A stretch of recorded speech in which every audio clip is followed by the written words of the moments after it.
मित्रों नमः संस्कृताय ज्ञान भारती क्लासेस में आप सभी का बहुत बहुत स्वागत है। मित्रों अभी पिछली वाली क्लास में हम लोग पढ़े थे समास के भेद कितने हैं और उनके सभी उदाहरण को। अब हम लोग शुरू करने जा रहे हैं संधि। ये हिंदी व्याकरण का एक टॉपिक है संधि का, और इसमें सबसे पहले हम लोग देखते हैं कि संधि होती कहाँ है, संधि की परिभाषा क्या है, संधि के भेद कितने हैं और संधि को तोड़ना क्या कहलाता है। तो सबसे पहले हम लोग देखते हैं कि जो संधि है उसकी परिभाषा। दो वर्णों के मेल को संधि कहते हैं। जहां पर दो वर्ण मिलते हैं वहां संधि होती है, और जहां पर दो शब्द मिलते हैं या पद मिलते हैं वहां समास होता है। समास में हम लोगों ने पढ़ा है कि जहां पर दो पद मिलते हैं वहां समास होता है, और जहां पर दो वर्ण मिलते हैं वहां संधि होती है। अब प्रश्न आता है कि संधि को तोड़ना क्या कहलाता है। तो संधि को जो हम लोग तोड़ते हैं उसको अलग अलग करते हैं, उनके वर्णों को अलग अलग करते हैं, तो उसको कहते हैं विच्छेद। तो संधि में विच्छेद होता है और समास में विग्रह होता है। संधि वर्णों में होती है और समास पदों में होता है, और संधि का जो विलोम होगा वो विच्छेद होगा। संधि का विलोम भी विच्छेद होता है, और संधि का जो मतलब होता है वो जोड़ होता है, जोड़ना ही होता है। जहां पर दो वर्णों को हम लोग जोड़ लेते हैं वहां संधि हो जाती है। तो सबसे पहले संधि की परिभाषा हम लोग देख लेते हैं।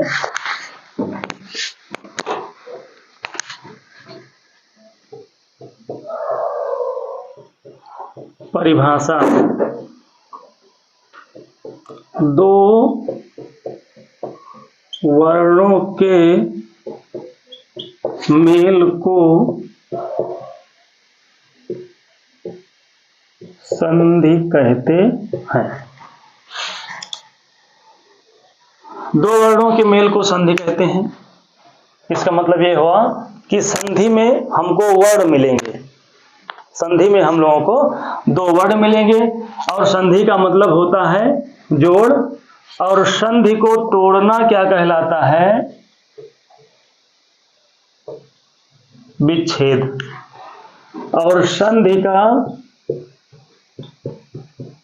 विलोम भी होता है विच्छेद।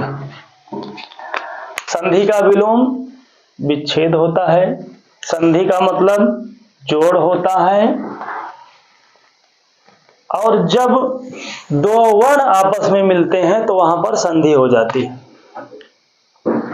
ये हो गई। अब इसके बाद हम लोग देखते हैं कि संधि के भेद कितने होते हैं। संधि के भेद कितने होते हैं?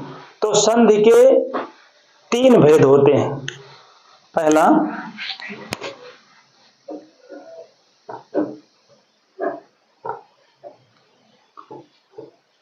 स्वर संधि। दूसरा,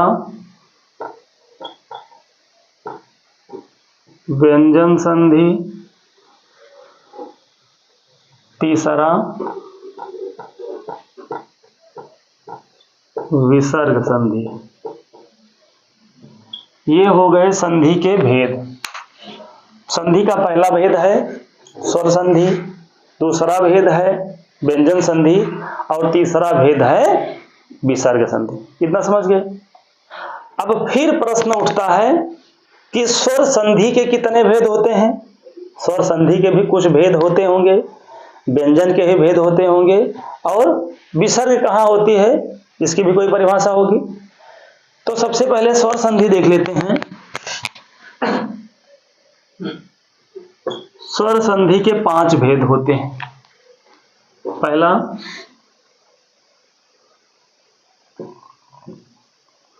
दीर्घ संधि। दूसरा, गुण संधि, तीसरा बोलत रहो,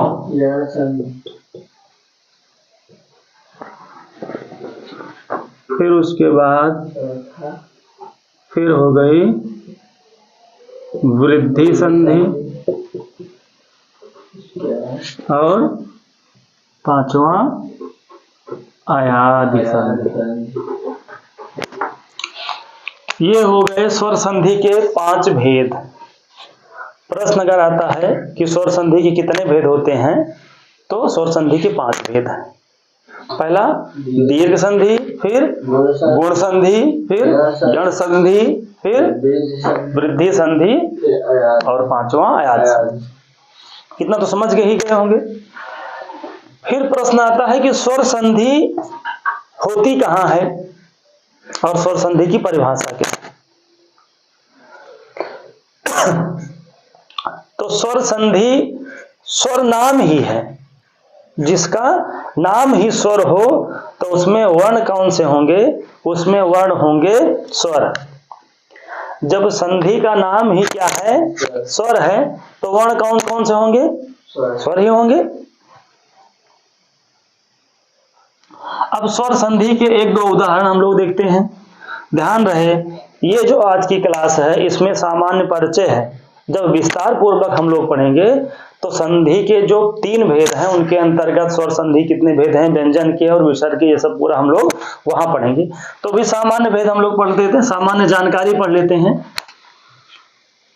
सबसे पहले आता है स्वर संधि। स्वर संधि कहां होती है, जब स्वर के बाद स्वर आता है तब वहां पर स्वर संधि होती है। स्वर संधि में जो पहला पद होगा उसका जो आखिरी अक्षर होगा वो स्वर होगा और दूसरा वाला जो अण होगा वो भी स्वर होगा। जब दोनों तरफ स्वर मिलते हैं, जब दोनों तरफ स्वर आते हैं तब वहां स्वर संधि होती है। इसके 1-2 उदाहरण देख लेते हैं। जैसे विद्याधन आलय, विद्याधन आलय, विद्याधन आलय। अब इसको हम लोग अलग अलग कर लेते हैं। विद्या के जो द्या है, इस विद्या के दा में दीर्घ आ है, देखा हम सब बड़कवा आ कही थे, बड़कौना आ ये तो कहा जाता है। और बड़कौना आ के बाद इधर बड़कौना आ है, देखा हम सब बड़कौना छोटकौना कहे थे ना। उसको व्याकरण की भाषा में कहते हैं हर्ष और दीर्घ। छोटकौना का हर्ष और बड़कौना का दीर्घ कहा जाता है। समझ गए हो? हाँ, तो ये है दीर्घ आ और ये है दीर्घ आ, दोनों तरफ आ गए हैं दीर्घ आ, स्वर है, ये भी स्वर है और ये भी स्वर है। तो जब दोनों तरफ स्वर आ गए हैं तो स्वर संधि की व्यंजन संधि, तब स्वर संधि। स्वर संधि की परिभाषा भी तो यही है कि जब दोनों तरफ स्वर है तो कौन सी संधि, स्वर संधि। अब इसके अंतर्गत ये दीर्घ है कि गुण है कि अयाद है, इसको हम लोग आगे देखेंगे। तो दीर्घ संधि में एक नियम होता है कि जब आ के बाद आ जाता है तो दीर्घ आ हो जाता है और ये पूरा रूप बन जाएगा। द्या है, द्या में हलंत है, हलंत का मतलब ही होता है कि उसमें कोई भी स्वर नहीं लगा है। हलंत का मतलब ही यही होता है कि वो स्वर विहीन है, उसमें कोई भी स्वर नहीं लगा है। अब इस दा के बाद में एक आ है दीर्घ आ, ये आ और ये आ यहां से खत्म हो गए, ये दोनों मिलकर कहां चले आए, नीचे। और जब ये हो गया दीर्घ आ तो ये है व्यंजन, और व्यंजन के बाद कोई भी अगर स्वर होता है तो आगे वाला स्वर आकर उसी व्यंजन में जुड़ जाता है, मिल जाता है। तब ये कौन सा आ है, दीर्घ आ, बड़ा आ। तो इसमें हम लोग दीर्घ आ जोड़ देंगे और ये रूप बन जाएगा विद्या। समझ गए? कोई पूछता है कि विद्यालय में कौन सी संधि है, तो कह देना स्वर संधि है। अब स्वर में दीर्घ है कि गुण है कि आदि है, इसमें तो दीर्घ संधि है, लेकिन जब इसकी चर्चा हम लोग करेंगे दीर्घ संधि के अंतर्गत, तो कौन सा सूत्र है और किस सूत्र से बना है आगे देखेंगे। तो स्वर संधि में ये हो गया कि जब स्वर के बाद स्वर आता है तो स्वर संधि। अब व्यंजन का उदाहरण देख लेते हैं। इतना समझ गए? मिटा दिया जाए? चलो जल्दी से बता दो कि स्वर संधि के कितने भेद होते हैं? स्वर संधि के 5 भेद होते हैं। कौन कौन से? दीर्घ संधि, गौड़ संधि, यड़ संधि, मृदु संधि, आयाद संधि। आयाद संधि पूछ लेंगे कि यड़ संधि किस संधि का भेद है, स्वर व्यंजन का कि विसर्ग का? स्वर का। तो स्वर संधि का। समझ गए? अब आगे हम लोग देखते हैं व्यंजन संधि। व्यंजन संधि में क्या होता है? व्यंजन संधि, इसमें क्या होता है? व्यंजन संधि में क्या होता है कि जहां पर पहला पद समाप्त होता है वहां पर व्यंजन होगा, पहले पद के अंत में व्यंजन होगा और दूसरे पद के प्रारंभ में स्वर या व्यंजन दोनों हो सकते हैं। समझ गए?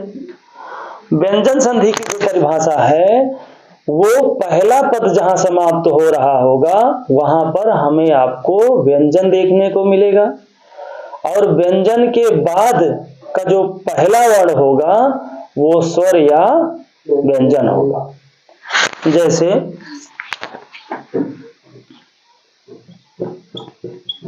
जगत धन ईश,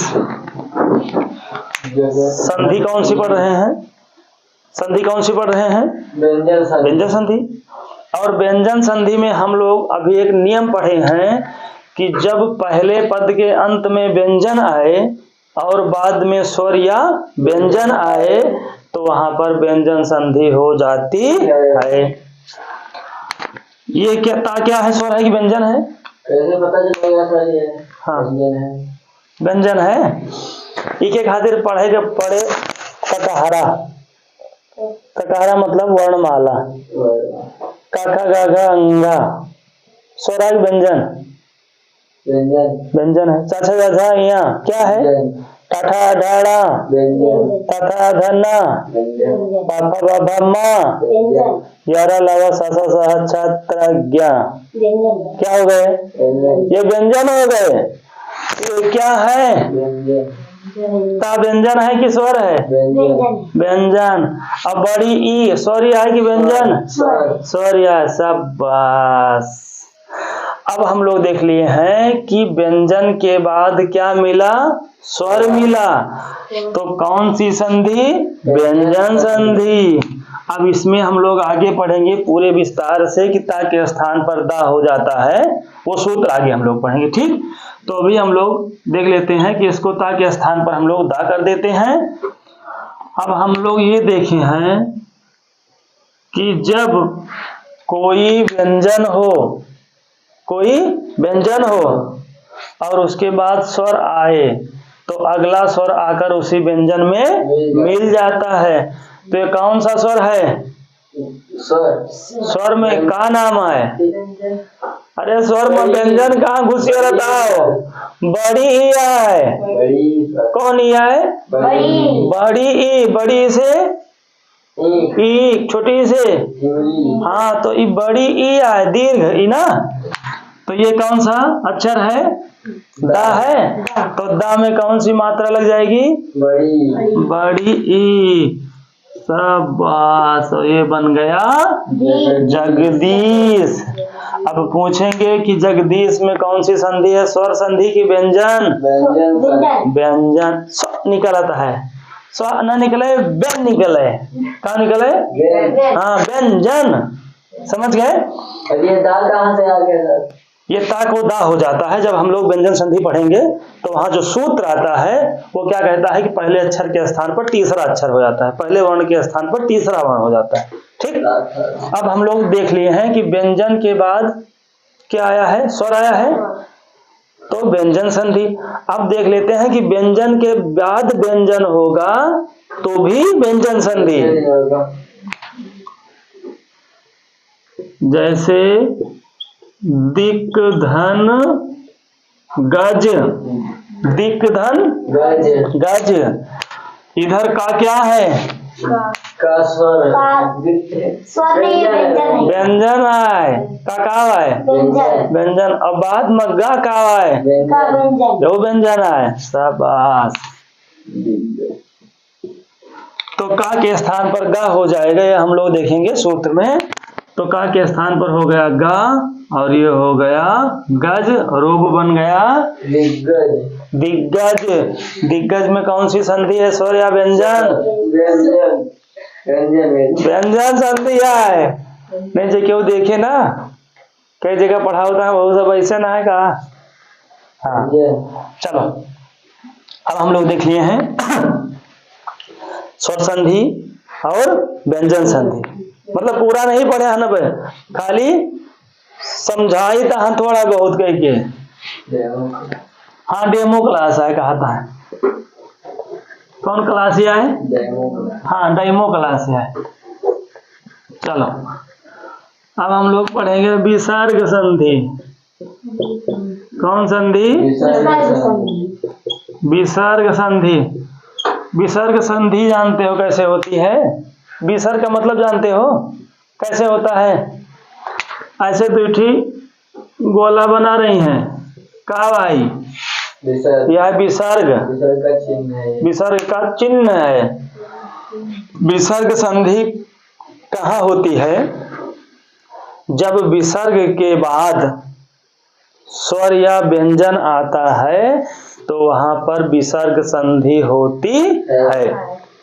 जब विसर्ग के बाद क्या आए, चाहे स्वर आए और चाहे व्यंजन आए, विसर्ग के बाद कभी भी विसर्ग नहीं आता है। विसर्ग के बाद कभी भी विसर्ग नहीं आता है, क्योंकि किसी भी शब्द की शुरुआत विसर्ग से नहीं होती है। या तो स्वर होता है प्रारंभ में या तो व्यंजन होता है, विसर्ग वहां नहीं रहता है। जैसे नमः धन ते, नमः धन ते, नमः धन ते, ये क्या है?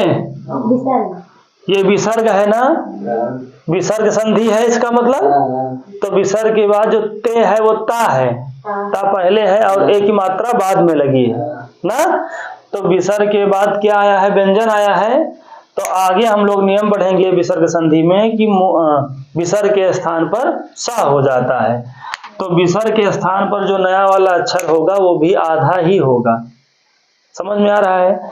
जब विसर्ग के स्थान पर कोई अक्षर बनाते हैं हम लोग तो पूरा नहीं बनाते हैं, वहां क्या बनाते हैं? आधा अक्षर। तो विसर्ग के स्थान पर जब सा होगा तो सा पूरा होगा कि आधा? आधा। क्या बन गया? नमस्ते। नमस्ते। समझ गए? तो आज की ये हमारी जो क्लास रही है इसमें हम लोग देखे हैं स्वर संधि, व्यंजन संधि और विसर्ग संधि। स्वर संधि की परिभाषा देखी है कि स्वर संधि कहाँ होती है और संधि का मतलब क्या होता है, संधि कहाँ होती है, स्वर संधि के भेद कितने हैं, ये सब हम लोग देखे हैं आज। संधि का सामान्य परिचय। अब जो एक एक करके संधि पढ़ेंगे हम लोग सूत्र सहित। ध्यान रहे कि ये क्लास तो हिंदी व्याकरण की है, लेकिन इसमें हम लोग सूत्रों को पढ़ते हुए आगे बढ़ेंगे। जब हम लोग सूत्रों को पढ़ते हुए आगे बढ़ेंगे तो काफी चीजें हम लोगों को उसी समय स्पष्ट हो जाएंगी। तो मित्रों आज संधि के सामान्य परिचय में बस इतना ही। मिलते हैं अगली क्लास में, तब तक के लिए धन्यवाद। नमः संस्कृताय।